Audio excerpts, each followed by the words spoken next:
Donc, je m'appelle Marianne, j'ai 41 ans.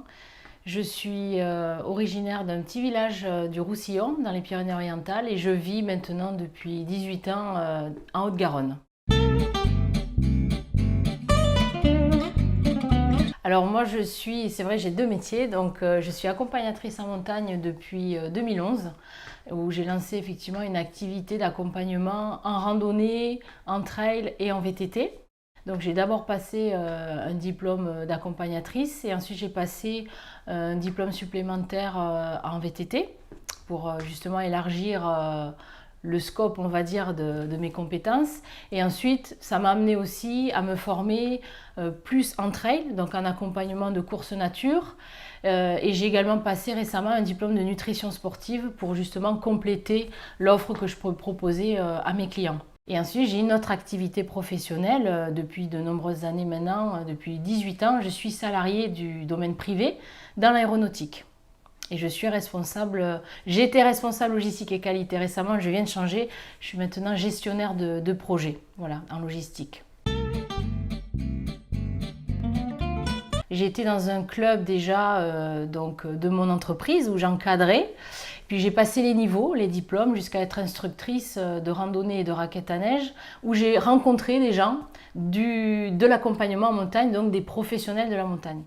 Et en discutant avec eux, ils m'ont dit finalement, je te vois bien faire ça, tu devrais essayer. Il y a peu de femmes qui accompagnent aujourd'hui en montagne. On est de plus en plus nombreuses, mais on n'est pas non plus, on n'est pas 50-50. Hein. Donc ça peut être difficile dans le sens où il faut se rendre crédible par rapport à ses collègues masculins. Et quand j'ai eu le diplôme et quand j'ai passé, on va dire, le concours, c'est vrai qu'ils ont été surpris parce que je suis arrivée deuxième des 80 personnes qui étaient là ce jour-là, je suis arrivée deuxième. Et là, ils se sont dit, waouh, une femme. Moi, je me suis dit, bah oui, une femme qui court, ça existe. Comme en sport, on met toute son énergie, on s'entraîne dur et pendant l'effort, on n'a qu'une idée en tête, c'est de finir cet objectif, d'y arriver. Mais finalement, quand on monte une entreprise ou quand on crée un projet, c'est pareil. On a cette phase où on doit mettre toute son énergie pour contacter les gens, trouver des financements. Ça, c'est l'énergie qu'on peut amener. Et puis l'objectif final, il ne faut jamais l'oublier. Et c'est toute cette énergie qui permettra de franchir cette ligne d'arrivée. Pour moi, c'est un peu similaire.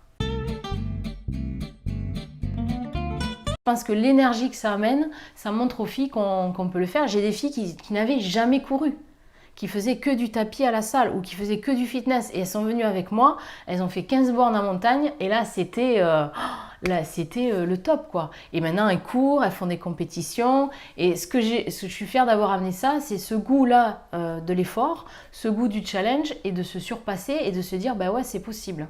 Voilà, ça, pour moi, c'est une grande fierté. Ne pas douter, parce que si on doute tous les jours de ce qu'on veut faire, on n'y arrivera jamais. Donc c'est d'y mettre l'énergie qu'on a envie d'y mettre et d'y croire. Je pense qu'aujourd'hui, on n'arrive qu'avec de la volonté. Et je pense que si on met toute l'énergie possible, il n'y a pas de raison que ça ne fonctionne pas.